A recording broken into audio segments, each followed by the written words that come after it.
Sandrita, podemos probar tu micrófono, tu cámara. Hola, ¿sí me escucha Lili? Perfecto, súper bien. Andreita España, espérame, le digo que prenda cámara y prenda video. Listo. Ujú. Bueno, está viajando. Súper. Y miremos tu audio, probemos tu audio.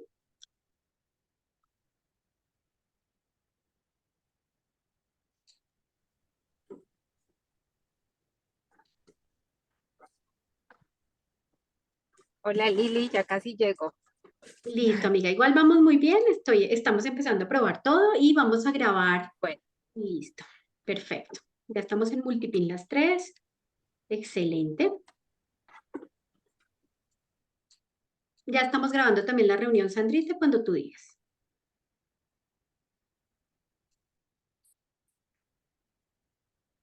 Bueno, buenas noches para todos, ya casi noches para todos. De verdad que para nosotros como grupo de trabajo es un placer empezar este ciclo de conferencias. Queremos invitarlos a este espacio que se llama Un Café entre Amigas y va a ser también pues un café entre amigos, que es un espacio dedicado a un formato diferente de exposición y de trabajo.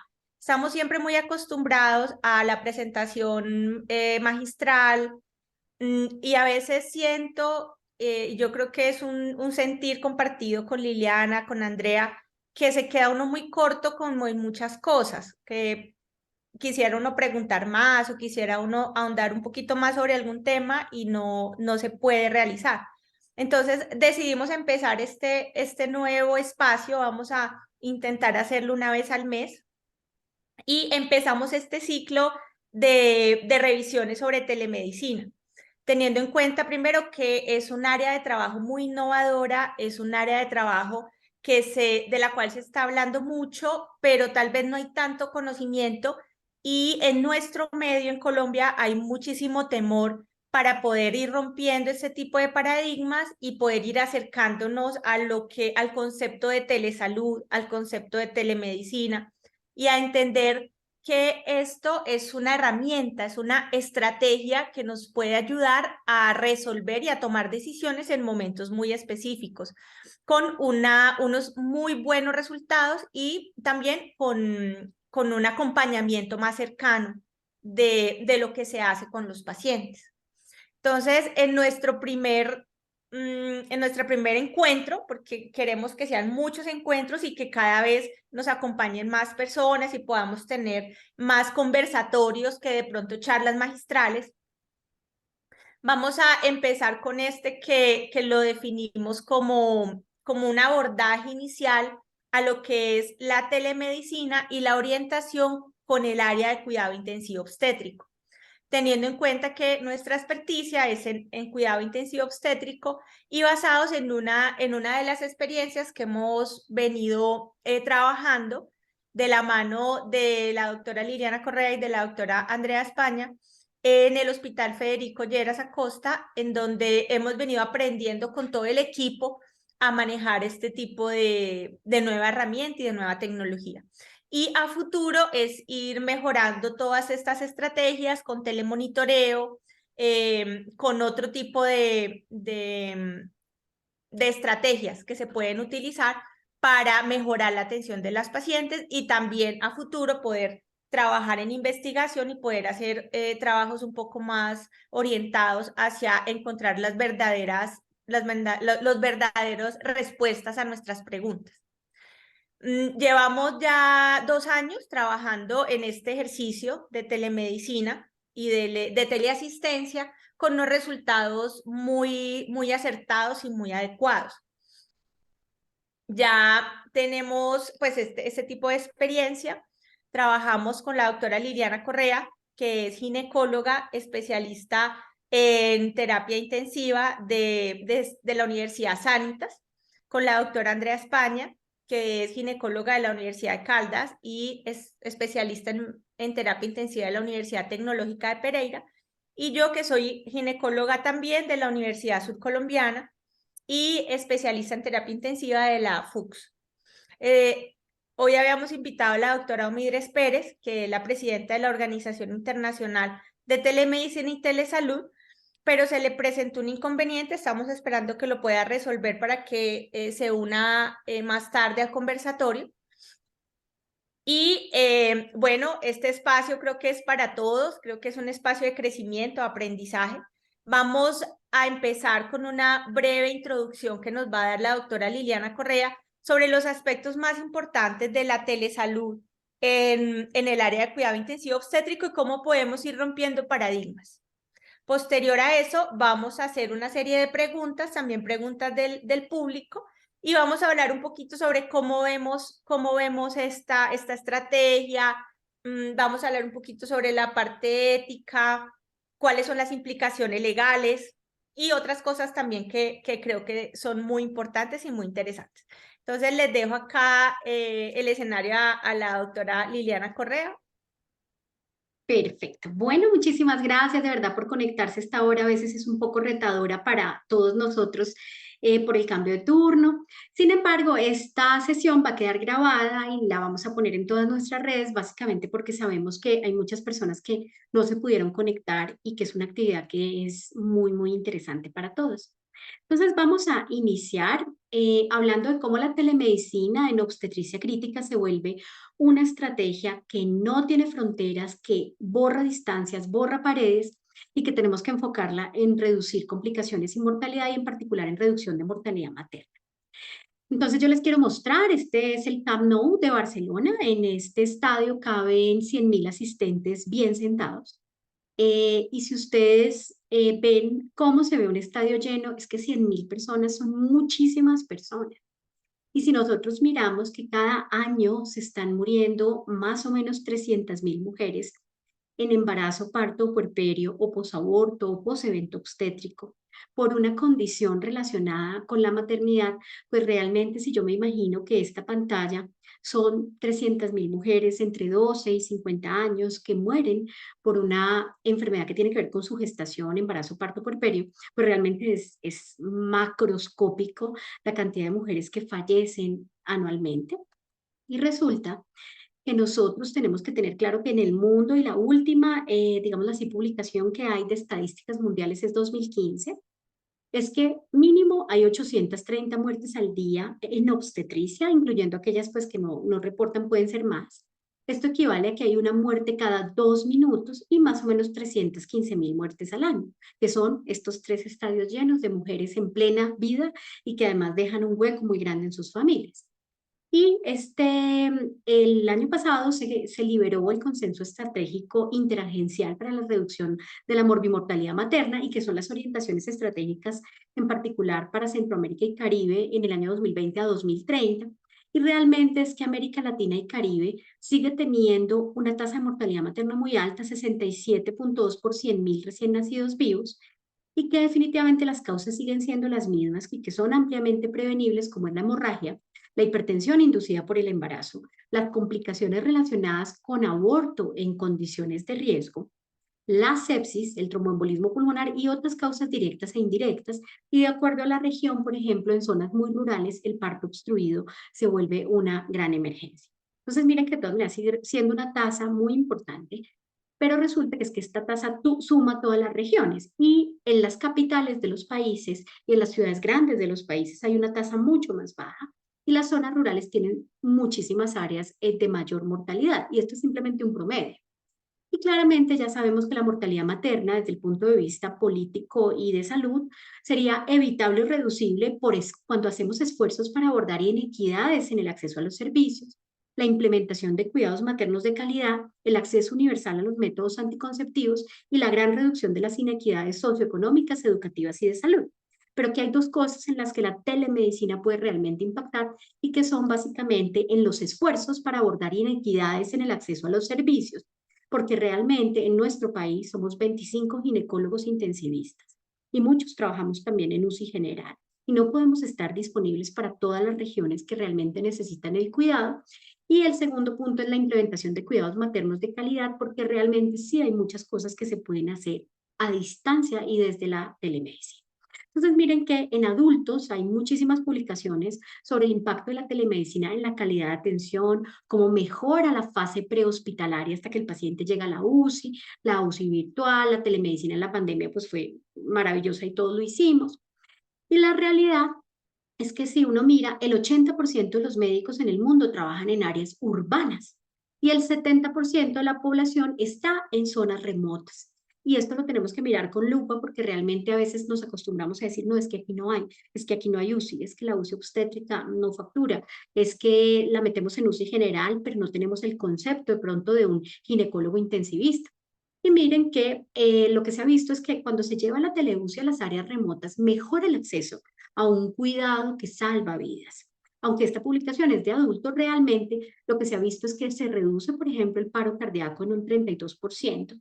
En instituciones que no tenían intensivista reduce la mortalidad hasta en un 59%. Obviamente, si uno tiene un intensivista presencial las 24 horas, eso reduce adversos, infecciones, mortalidad y otras cosas. Pero a no tener ningún intensivista en un área remota y tener este acceso, pues la mortalidad sí declina, reduce el uso indiscriminado de antibióticos en un 18% y reduce 45% el uso de carbapenémicos y también disminuye las infecciones relacionadas con acceso vascular y reduce la estancia en UCI. Luego es costo efectivo, porque si yo no tengo un intensivista y lo puedo llevar a la región, pues debo llevarlo a la región. Claramente el objetivo y lo que sería ideal es que tuviéramos al intensivista presencial 24/7, porque eso es lo que la evidencia ha demostrado, una reducción importante en mortalidad y en eventos. Pero claramente nosotros tenemos barreras muy importantes en llevar esa atención especializada a las regiones y en particular en la obstetricia crítica, por número de personal, porque la mayoría estamos centralizadas en ciertas regiones, porque hay dificultades a veces culturales en llegarles a las pacientes, porque hay población nómada, por muchísimas cosas. Y el punto es que a veces sí hay un cuidado excelente en una ciudad cercana, pero no hay cómo llevarlas hacia ese lugar. Entonces, claramente la telemedicina en obstetricia crítica es un proceso y es un proceso que además tiene que ir con la medicina de territorios. Nosotros cuando estamos en una unidad de cuidado intensivo, pues queremos la máxima complejidad, queremos tener ECMO, neurocrítico, todos los dispositivos de monitoreo, pero realmente hay muchas cosas que desde la UCI se podrían llevar hacia el territorio en cuanto a educación en el modelo actual de atención territorial y en el modelo nuevo que viene de atención multidisciplinaria en los territorios, pero al mismo tiempo desde el territorio también podríamos saber que viene esa paciente a una unidad de cuidado intensivo con unas necesidades especiales, tener algunas acciones de mejora en la atención prehospitalaria y tener ciertos insumos específicos que pueden cambiar vidas. Por ejemplo, una paciente que en una ciudad intermedia fue operada, una cesárea emergente, una histerectomía obstétrica, ya viene politransfundida, ya viene empaquetada, pues probablemente en la UCI yo tengo que ofrecerle algo distinto. Tengo que ofrecerle de pronto fármacos hemostáticos de nueva generación, tengo que ofrecerle fibrinógeno, desmopricina, otras opciones, tener reserva de sangre, ventilación mecánica, considerar si hay radiología intervencionista o otras cosas que podamos brindar. Y aquí les quiero presentar, que mis compañeros también lo van a mostrar, la unidad de cuidado intensivo del Hospital Férico Lleras Acosta de Ibagué, en la capital de Tolima, y básicamente es una unidad de cuidado intensivo obstétrico con excelente equipo. Aquí solo tengo una parte del equipo y aquí vemos cómo se puede atender incluso partos de alta complejidad en esta unidad. Y esta es otra unidad en una ciudad intermedia aquí en Boyacá, en Sogamoso, que también es cómo estamos llevando algunas cosas a los territorios. Aquí estamos llevando el soporte nutricional avanzado y aquí estamos llevando pues la obstetricia crítica. Sin embargo, la realidad de nuestro país puede ser incluso muy diferente. Quiero mostrarles, y esto es cortesía de mi gran amiga la doctora Sara Carrillo, lo que es el hospital de Bichada y el hospital de ciertas regiones de nuestro país, donde esto es lo que hay. Esto es lo que hay realmente. Y a pesar del apoyo que se tiene y a pesar del apoyo de OPS y de algunas agencias extranjeras como la agencia canadiense, pues realmente esto es lo que hay. De alguna manera, ojalá pudiéramos llegar allá. Esta es una foto del Hospital San Juan de Dios de Puerto Carreño, donde miren que están ya llenando y haciendo acompañamiento en código rojo, en todas las zonas está pegado esto.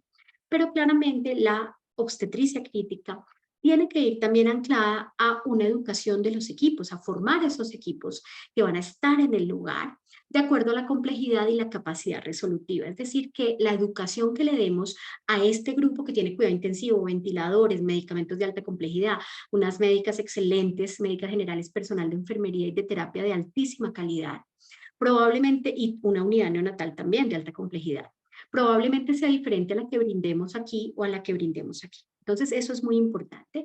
Y a cada equipo se le debe brindar una serie de herramientas de acuerdo a su capacidad resolutiva y a lo que pueda brindar. Esta, por ejemplo, fue una invitación que nos hizo la doctora Sandra Olaya a el Eje Cafetero para hacer una capacitación en emergencia obstétrica, pero claramente tenemos incluso cómo dar una excelente, digamos así, capacitaciones. Teníamos balones de Bacri, una modelo de alta fidelidad en simulación, tenemos incluso para guiar por ecografía el balón de Bacri. Obviamente este es un modelo de atención y de educación, pero también les quiero mostrar cómo, por ejemplo, mi amiguita Sara hace capacitación a promotoras de salud en Arauca y en otras regiones, porque es lo que hay en el territorio, promotoras de salud de enfermeras, y cómo, por ejemplo, se enseña la postura del taque antichoque a los médicos generales de Montería y de Mito. Entonces, sí podemos hacerlo, sí se puede hacer, y de la mano de un equipo muy grande. Yo les quiero compartir también esta experiencia. La doctora Navas es un referente nacional en soporte nutricional. Y en una unidad que yo vengo una semana al mes fuera de Bogotá, en una ciudad intermedia, hacemos la revista con el grupo de soporte nutricional porque no lo hay acá. Y entonces la traemos día a día y eso nos acompaña pues en el uso del soporte apropiado para los pacientes y claramente un mejor soporte nutricional reduce complicaciones y mortalidad.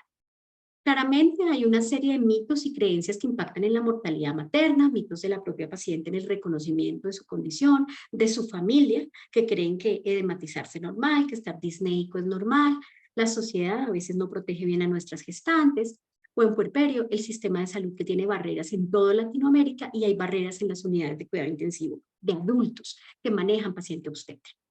Y claramente una mortalidad en una familia pues tiene grandes problemas porque cuando una materna muere, para esa familia y para sus hijos sobrevivientes va a aumentar el riesgo de que ellos mueran en la infancia o en la adolescencia, de que sean víctimas de tráfico de personas, de que entren en drogas, de que sean niños desnutridos, con depresión, tienen más riesgo de trastorno alimentario, de insomnio. El hijo de una mamá que falleció por una condición relacionada con la maternidad tiene incluso más riesgo de trastornos del espectro autista, abandono, alcoholismo, ser víctima de trabajo infantil, abandono escolar, de tener una madrastra con riesgos de maltrato y abuso sexual. Entonces miren que esa muerte materna y esa consecuencia de la muerte materna es muy grande y de hecho sabemos que la mortalidad materna es un indicador de desarrollo de un país y nosotros que somos ya un país de mediano ingreso y que estamos rodeados por países de mediano y bajo ingreso y que tenemos también ejemplos en Sudamérica de países que son de alto ingreso, realmente pues esto sí es un indicador sobre el que hay que trabajar. Más que nosotros somos la segunda víctima, porque cuando fallece una materna o hay una condición de morbilidad materna extrema, crítica, pues somos la segunda víctima del proceso. Y definitivamente este océano de complicaciones se podría mejorar si miráramos qué hay debajo de ese mar de cosas que tiene una paciente críticamente enferma en obstetricia. Y es que tenemos que educar en emergencia obstétrica y en detección temprana de las complicaciones. Por ejemplo, en un servicio de obstetricia convencional, segundo nivel, tercer nivel, una paciente que no colabore puede interpretarse como que está agistada o no colabora, pero puede ser una paciente que va a hacer una hemorragia cerebral, que tiene una sepsis, que tiene un sangrado oculto que no hemos visto, o que está sangrando, que tiene algo grave, que va a convulsionar. Y realmente esa educación en detección temprana de pacientes con emergencia obstétrica, en cómo pensar mal, que pronto esa paciente no es que no quiera colaborar, sino que está muy grave, definitivamente esto sí va a impactar en la manera en cómo se evalúa. Y el otro punto es que los intensivistas adultos o el personal que trabaja solamente en UCI adulto, los internistas, a veces nos rechazan pacientes y rechazan pacientes porque no tienen criterio de UCI, porque claramente las pacientes obstétricas tienen otras indicaciones de estancia en UCI. Los puntajes de Apache, los puntajes SAPS, los puntajes de ingreso a cuidado intensivo suelen no estar tan alterados y creer falsamente que una materna que tiene un Apache 7 no necesita UCI, no se nos va a morir. Hay otro mito que es que la UCI debe ingresar desembarazada. Y también cuando empieza a estar séptica o tiene una microangiopatía trombótica, no sabemos qué tiene y nos hacen sacarle el útero. Y el otro punto es que los puntajes de predicción en obstetricia son mucho más difíciles de manejar. Uno quisiera tener una bola de cristal para saber qué pacientes se van a complicar y cuáles no. Y definitivamente es que estos puntajes suelen, en particular los de ingreso a UCI adulto en general, como Apache o SAPS, no alterarse tanto en la gesta.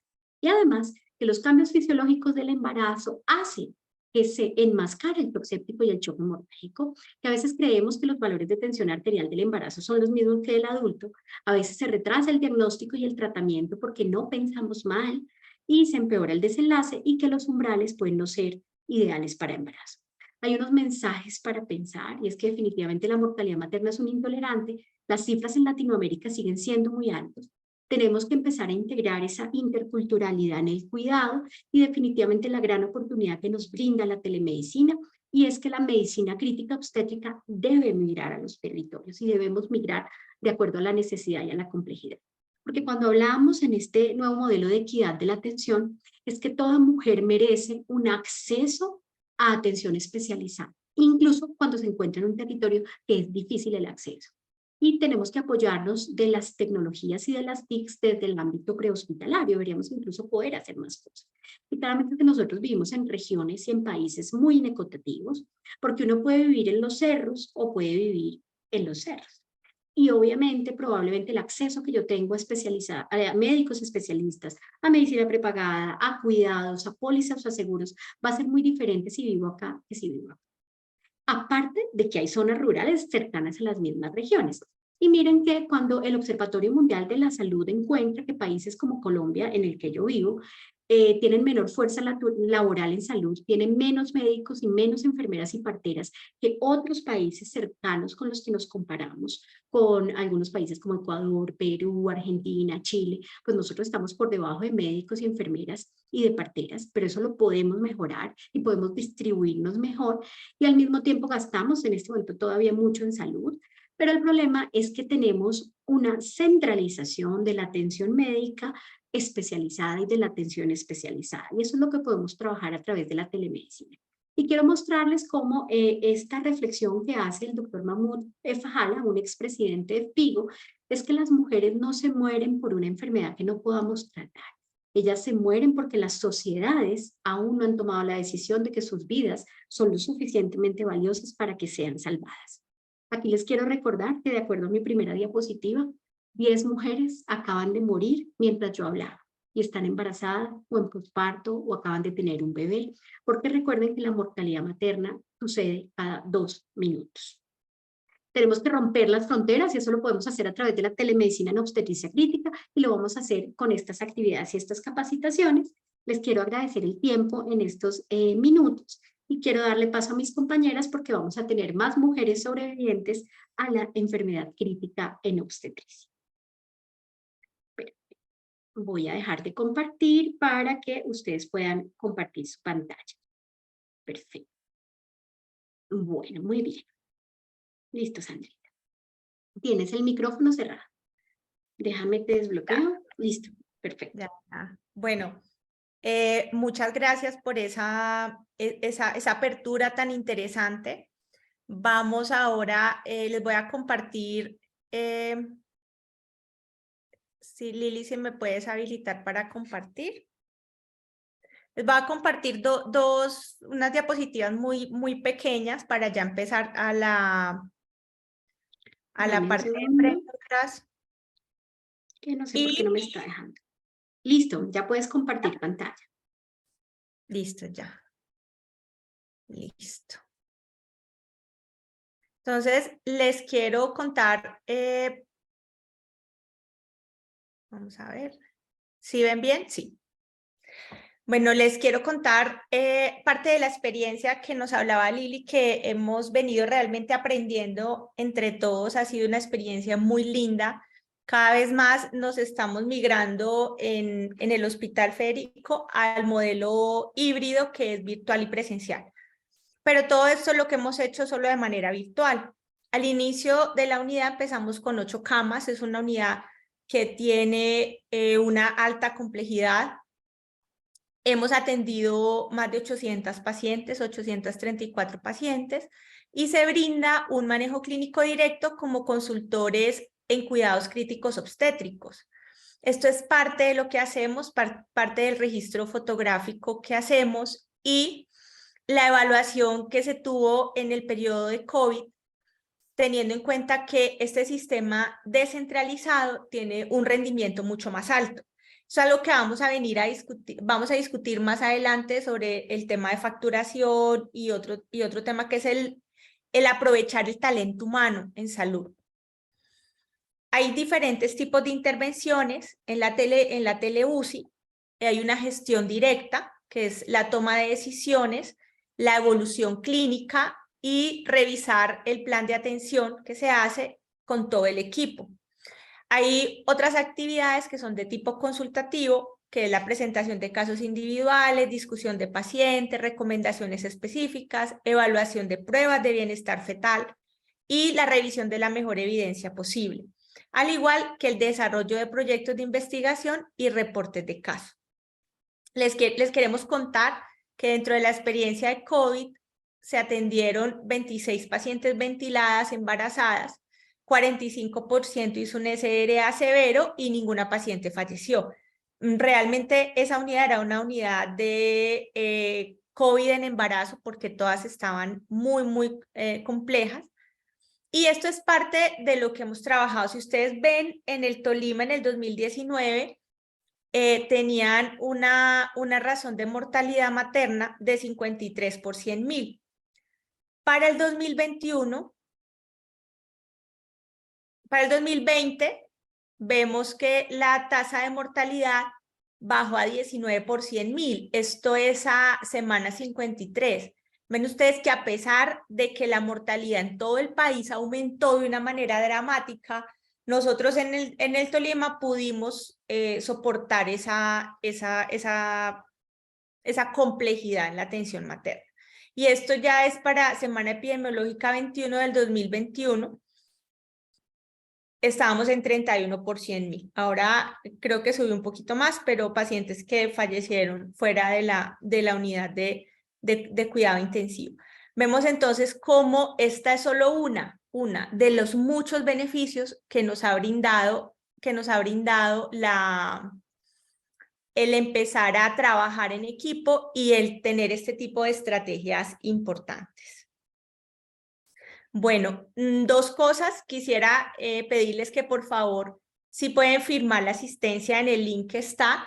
Y el segundo punto es que quedan abiertas para preguntas, dudas que quieran o si quieren generar algún tipo de intervención, bienvenidas. Mientras tanto, vamos a empezar entonces con Andrea y Liliana. Vamos a empezar a hablar de algunos puntos interesantes dentro de la presentación que hizo la doctora Liliana.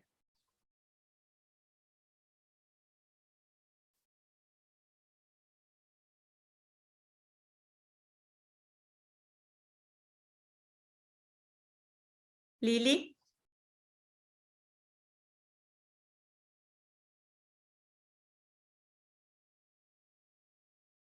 Bueno, quiero resaltar algunos de los puntos que planteaba Liliana. Primero, ¿cuál es la importancia del ginecólogo intensivista en la unidad de cuidado intensivo, tanto en la polivalente como en el pensar en una unidad de cuidado intensivo obstétrico? Doctora Andrea, que me gustaría mucho escuchar esa percepción que usted tiene sobre la importancia de la presencia de un ginecólogo intensivista en una UCI general y en una UCI obstétrica. Hola, buenas noches. Pues realmente el enfoque del intensivista con entrenamiento en cuidado intensivo, del obstetra con entrenamiento en cuidado intensivo, brinda muchas ventajas a las pacientes. Como decía la doctora Liliana, eso nos permite vencer una barrera muy grande que se ha creado lamentablemente en las unidades de cuidado intensivo con las pacientes embarazadas.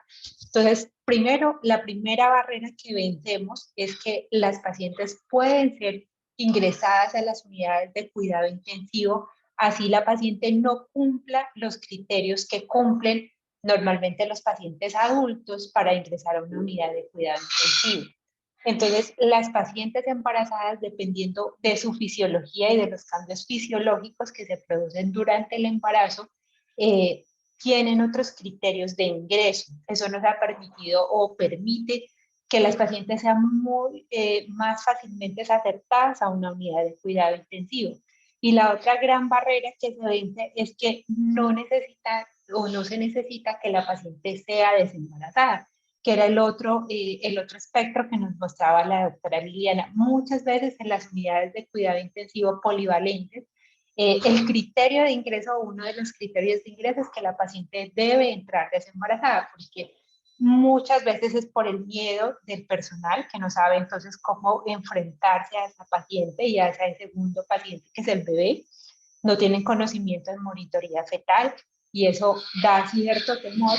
Entonces tener un especialista que es entrenado en una área crítica, pero además de eso tiene un conocimiento a nivel obstétrico, vence esas barreras y permite el mayor ingreso a esas pacientes a las unidades de cuidado intensivo y permite un ingreso temprano, que es algo muy importante, no ya cuando la paciente está muy malita, que está casi en un punto de no retorno, sino en una paciente en una forma de prevención para una atención integral de la paciente.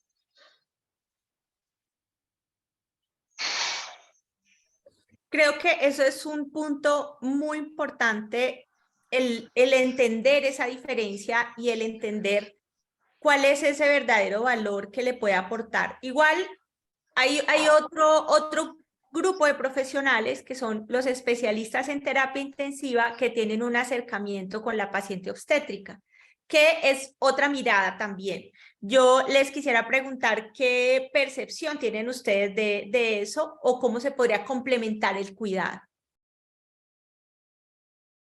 Perfecto. Bueno, digamos que yo creo que la UCI general es maravillosa. Realmente, versus no tener ninguna UCI, que la paciente obstétrica crítica tenga unidad de cuidado intensivo es muy importante. Si esté en una UCI, digámoslo así, de adultos, tenemos un reto muy importante que son las pacientes adolescentes. Las adolescentes y las niñas son las pacientes en este momento que cuando están en una enfermedad crítica sufren más, básicamente porque no son recibidas en las UCIs de adultos porque son menores de edad y no son recibidas en las UCIs pediátricas porque están embarazadas. Y en ese caso, pues qué mejor que tener una UCI obstétrica, que podemos recibir niñas desde los 10 años embarazadas, porque es la realidad de nuestros países. Tenemos niñas de 12 años, 13 años con preeclampsia y que fisiológicamente son muy diferentes. Creo que los sitios que tienen o que se están dando cuenta que las unidades de alta dependencia obstétrica y que las unidades de cuidado intensivo obstétrico facturan bien, son muy rentables, dan unidad neonatal, ayudan a que los bebés no nazcan tan prematurizos con una mejor sobrevida en las unidades neonatales, pues definitivamente se dan cuenta que esto es bueno, es rentable y mejora la calidad de atención. Pero al mismo tiempo, los intensivistas adultos están entrando más actividades con los intensivistas obstetras, nos llaman, nos preguntan algunas cosas de medicamentos, de toma de decisiones, por ejemplo, en trombolisis cerebral, en ACV, en obstetricia, cosas que uno puede participar de pronto de una manera de opinión. Sin embargo, cuando se hace desde la telemedicina, pues tiene además un sustento legal de esa atención multidisciplinaria, incluso a distancia. Entonces, digamos que la invitación para los intensivistas adultos es que pues nos llamen, están cordialmente invitados, pero obviamente si lo podemos formalizar a través de una propuesta de telemedicina, garantiza una seguridad, notas de junta, toma de decisiones multidisciplinarias, que en la distancia eso puede ser más útil. También recordamos que la mayoría de las unidades de cuidado intensivo de nuestro país tienen médicos generales 12 o 18 horas y que ellos también necesitan a veces ese apoyo, que eso hay que tenerlo pues muy en cuenta. Y definitivamente sí es lo ideal que haya más unidades obstétricas, que haya más unidades de alta dependencia, pero en caso de que no lo haya, pues debería haber una estrategia para manejo y acompañamiento multidisciplinario con los intensivistas generales. Eso sería como lo que yo pienso. ¿Qué piensas, Ana? Sí, y creo que hay un interés del área de terapia intensiva a empezar a formarse en la atención de la paciente obstétrica crítica. Y creo que hacia allá es que tenemos que ir moviéndonos en educación, tanto de los obstetras en el área de terapia intensiva, como de los intensivistas en el área de terapia obstétrica. porque es como tener esa amalgama y ese apoyo multidisciplinario. Bueno, uno de los puntos que me llamó muchísimo la atención, Liliana, en tu presentación es eso que las imágenes que nos presentabas de los sitios donde se están atendiendo las pacientes. ¿Dónde se mueren las pacientes en Colombia? ¿Cuáles son esos lugares? ¿Cuáles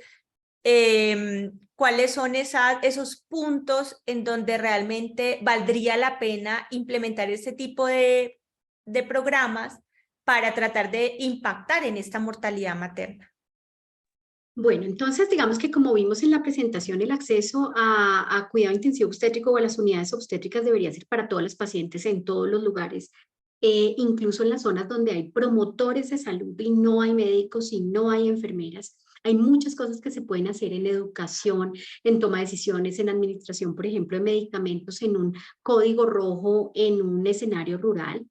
Y es que las pacientes, digamos, se pueden morir en casa, se pueden morir en área rural, en área urbana, en hospitales de primer nivel, de segundo, de tercer nivel, y obviamente también en unidades obstétricas, porque claramente pues Claro. sucede, ¿no? La mortalidad existe, es una realidad, pero esto es un trabajo en reducir. Entonces, el punto es que claramente uno quisiera en todos lados tener una unidad como la del Federico, por ejemplo, que tiene todo, que tiene todos los equipos, ventiladores, medicamentos. Las médicas, como les digo, que están allá en campo, tienen una capacidad resolutiva altísima. Tenemos manejo multidisciplinario con materno-fetal todos los días, revista multidisciplinaria con materno-fetal, UCI y médico general.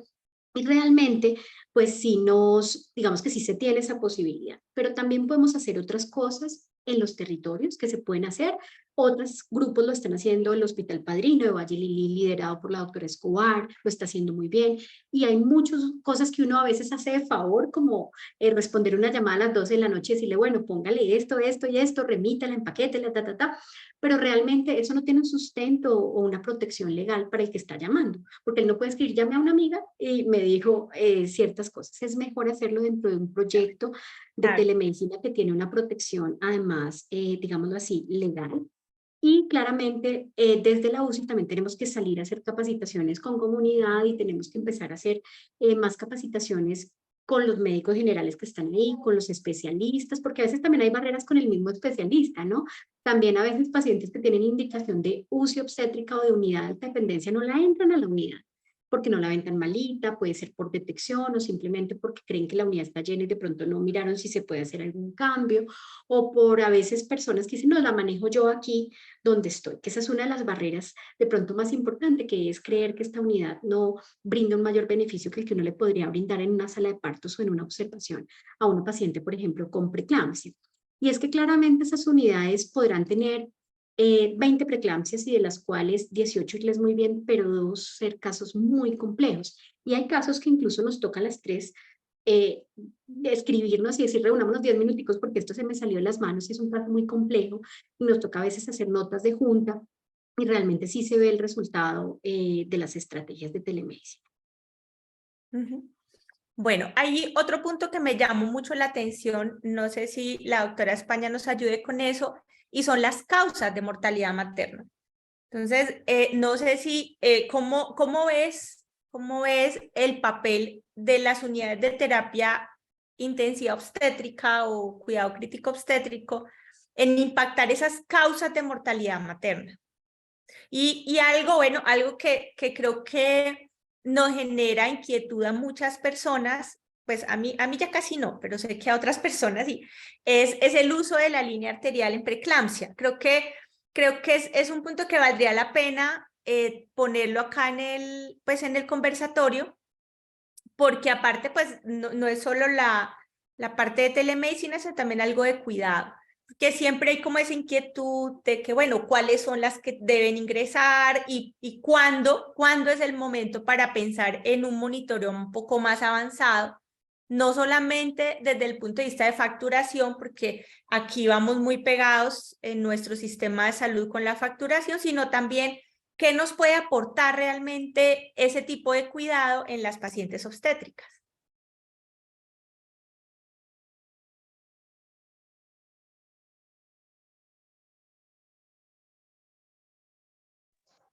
Bueno, hay un mensaje que siempre quiero pues que los residentes cuando pasan por la rotación de obstetricia crítica se lleven en mente, es que las pacientes obstétricas tienen una consideración importante, es que tú no las ves tan mal, tan afectadas, pero la señora tiene una enfermedad que puede ser potencialmente mortal.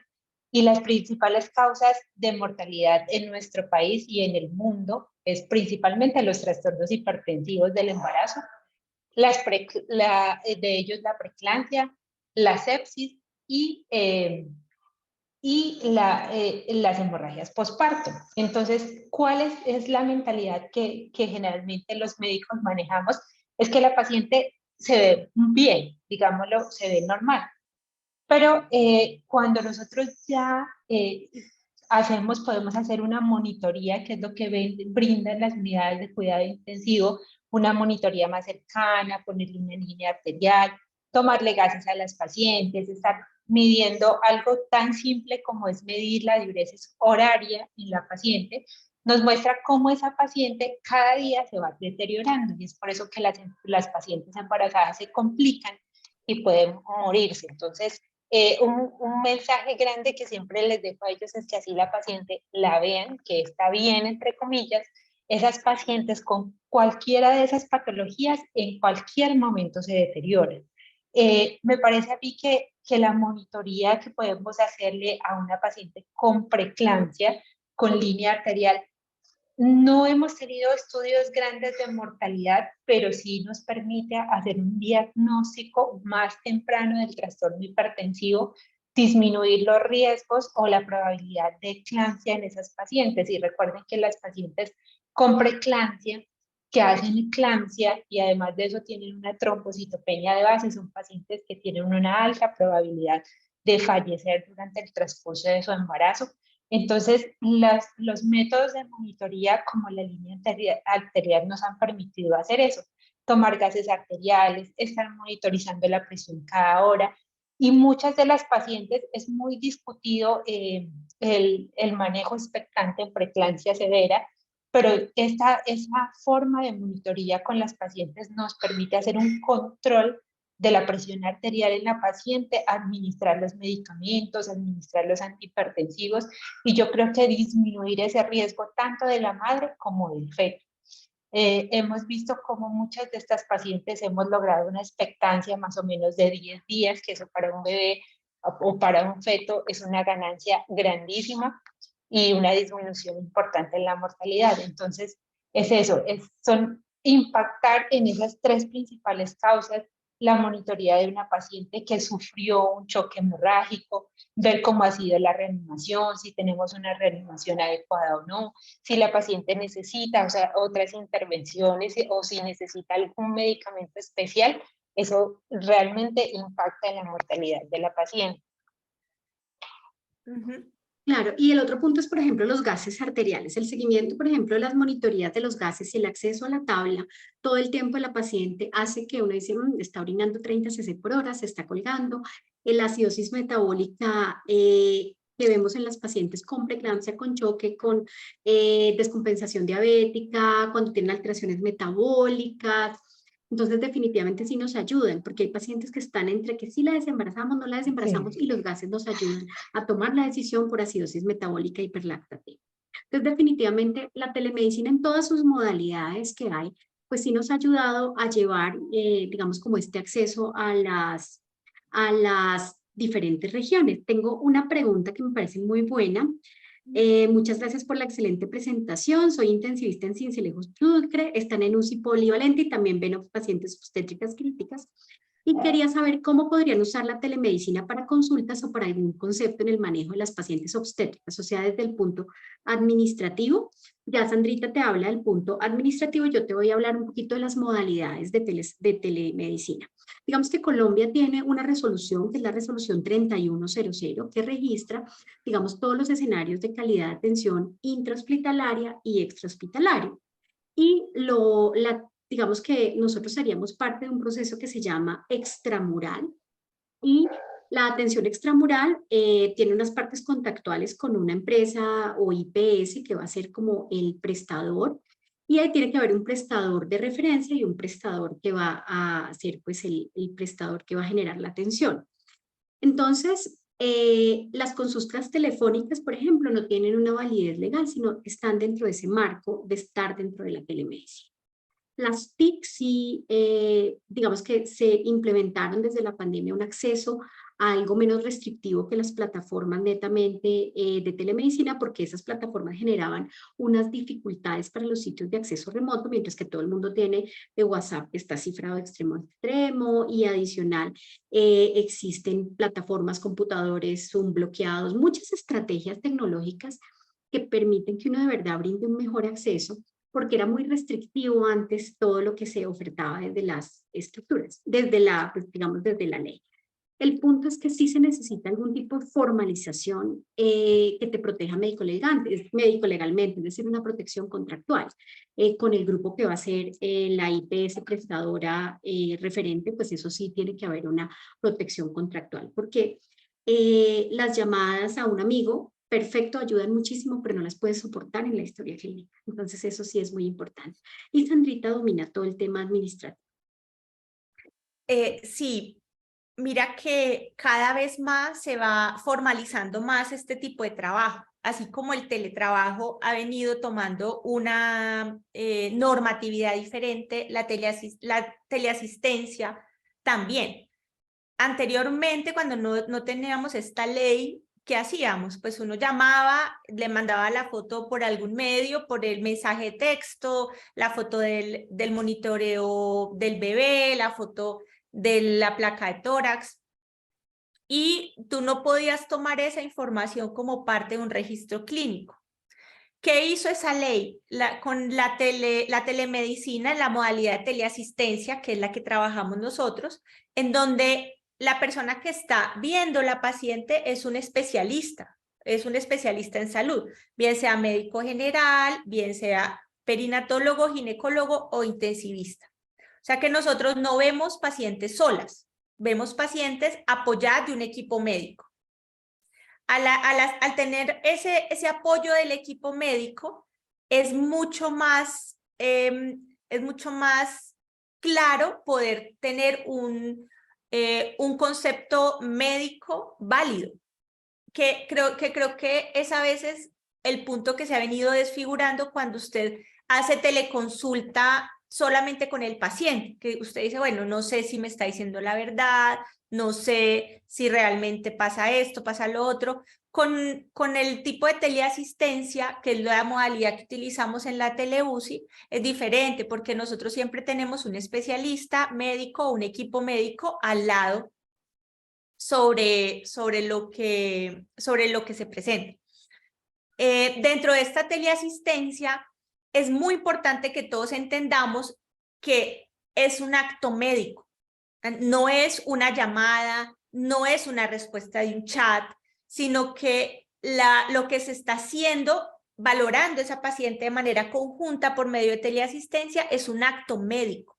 Entonces yo doy el concepto que dependiendo del tipo de contratación administrativa se puede dar o por la historia clínica de acceso remoto. Nosotros podemos ingresar a la historia clínica y colocar una nota en la historia clínica de teleasistencia apoyada del equipo médico, en donde se toman la decisión que se debe tomar.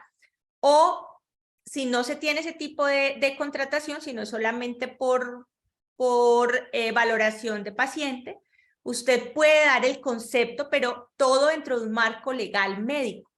Entonces, al tener ese marco legal médico, nosotros como teleasistentes tenemos también una responsabilidad médica legal. Y eso nos ayuda a mejorar y a disminuir el impacto que tengan las demandas frente a ese acto médico. Entonces, desde todo punto de vista, nos protege. Porque si yo no tengo la posibilidad de colocar una nota en la historia clínica, se hace una nota en conjunto con el médico que la está atendiendo, se pasa esa nota por el chat a la persona que hace la teleasistencia, y al realizar ese chat, se da el aval para subirla a la historia clínica. siendo esto un acto médico, como les digo, y así va a ser valorado, juzgado y presentado como un acto médico. A veces hay mucho temor desde el punto de vista legal, porque siempre es esa pregunta, bueno, y realmente esto sí funciona, sí sirve. Claro que sirve, porque como les vuelvo a decir, esto es un acto médico que está implícito en una acción médica. Entonces, esto nos ayuda a blindar a los hospitales, a blindar a los especialistas y a mejorar la atención del paciente. O sea, es un gana-gana por todos lados. Ya quisiéramos nosotros tener un alto número, primero, de intensivistas, porque no hay, a pesar de todos los esfuerzos que se han hecho para cubrir 24/7 todas las unidades de cuidado intensivo del país. Todavía no tenemos esa capacidad. Y ya quisiéramos nosotros tener obstetras formados en terapia intensiva o intensivistas formados en terapia obstétrica. Y eso todavía nos falta muchísimo tiempo para que eso realmente pueda llegar a pasar. Entonces, esta es una estrategia muy, muy interesante. Y como dice Liliana, se puede hacer, nos podemos comunicar, buscar algún tipo de estrategia para poder llegar a las regiones y para poder avanzar en este tipo de estrategia. Bueno, ya para terminar, ya van a ser las 7. Entonces, ya para terminar, quiero hacerle una pregunta a Liliana que me llamó mucho la atención, y es la segunda víctima, que creo que eso no se habla mucho, no se tiene mucho conocimiento. Y mire que la segunda víctima, creo que en el apoyo de la segunda víctima, la teleasistencia también nos ayuda mucho, porque es un apoyo objetivo que está fuera de la parte emocional que tú como médico le imprimes, y que te puede ayudar a una parte de objetividad. Pero pues ya quiero que tú veas cómo puede ser esta aplicación de la teleasistencia con la atención en la segunda víctima, porque creo que es algo de lo que hay que empezar a hablar y de lo que hay que empezar a movernos un poquito más. Perfecto, bueno, estoy intentando quitarle el mute a Andreita, pero no he podido quitárselo. Bueno, hay dos puntos. También hay una pregunta muy buena del doctor William Trujillo, que tenía el interrogante del marco legal del acto médico de la teleasistencia. Otra modalidad muy bonita que tenemos es la teleexperticia. Yo tuve la oportunidad de trabajar en COVID en un contrato que hubo con las subredes, y se realizó hicimos teleexperticia en varias unidades de Bogotá que no daban abasto por el número de personal. Realmente una experiencia muy bonita.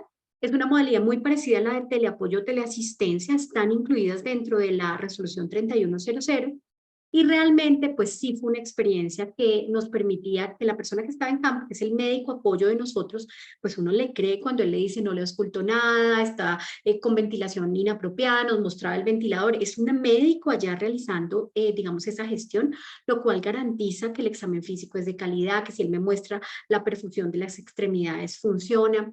Todos hacíamos lo mismo, la revista era excelente y realmente mostramos, o el grupo mostró unos excelentes resultados. Además, porque había coherencia en el grupo.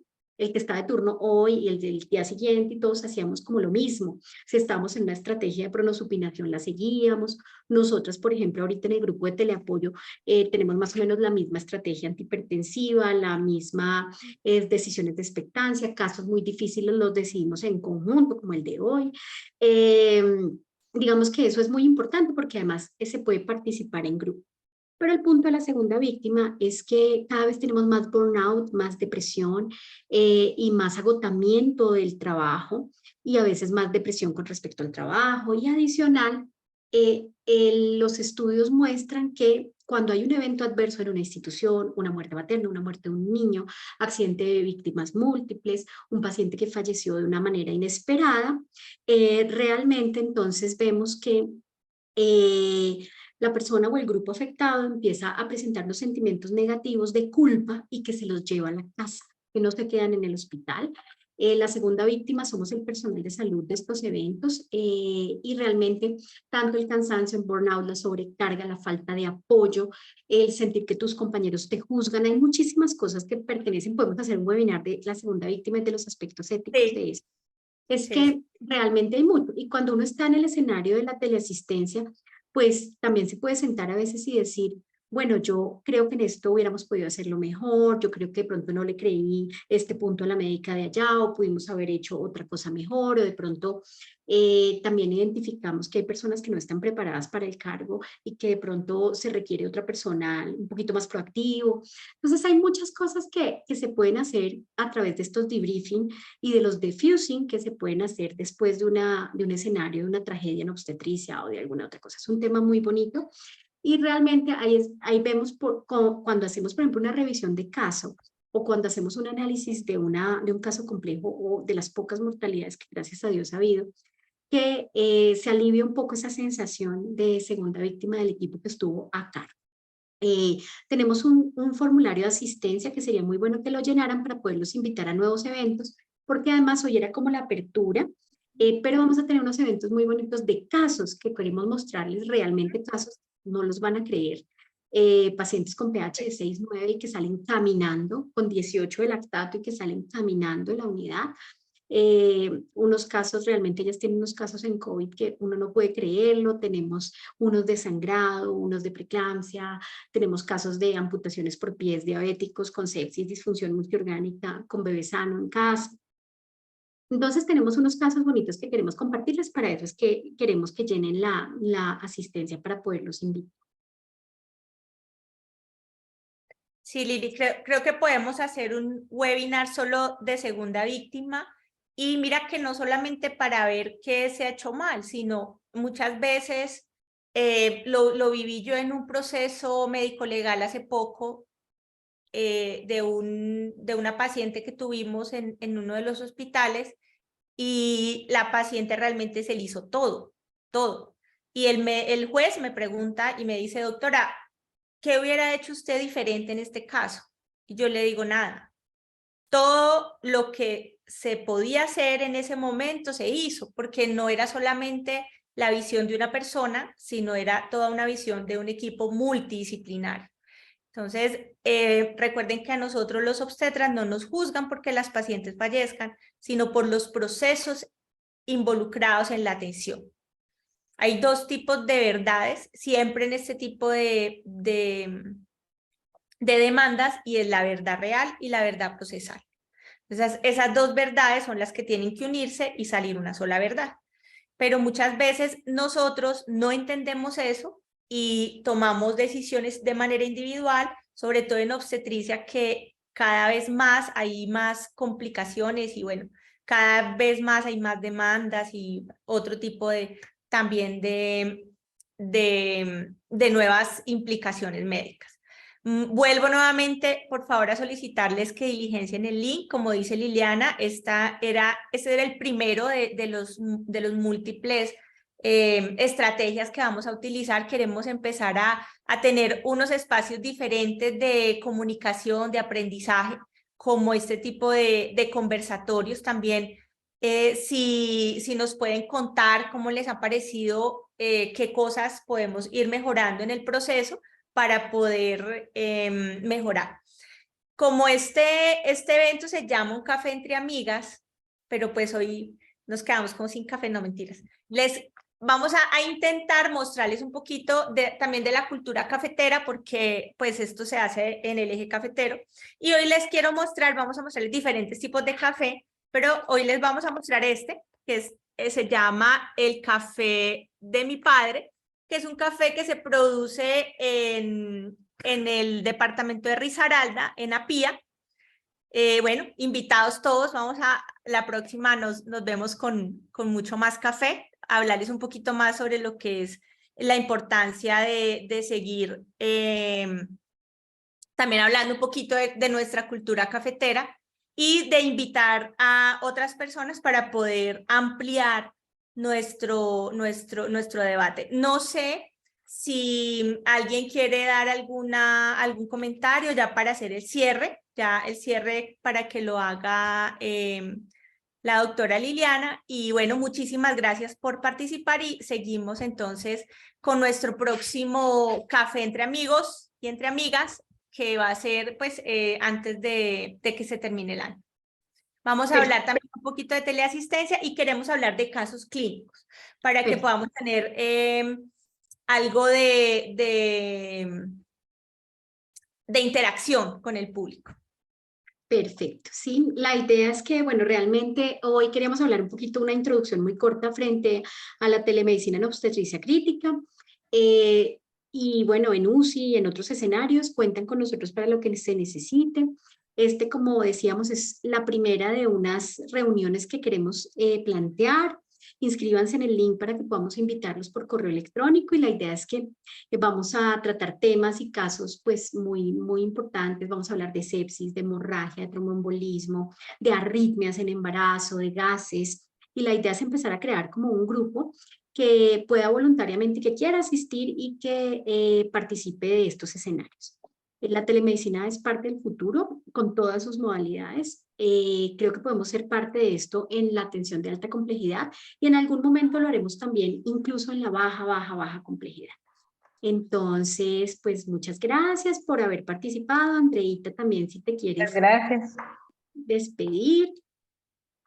Muchas gracias a todos y sí, la idea es poder hacer un espacio muy completo para todos, que todos participen, nos digan qué tema les interesaría. Los casos clínicos van a ser muy interactivos, esa es la idea, pues que todos aprendamos durante estas charlas.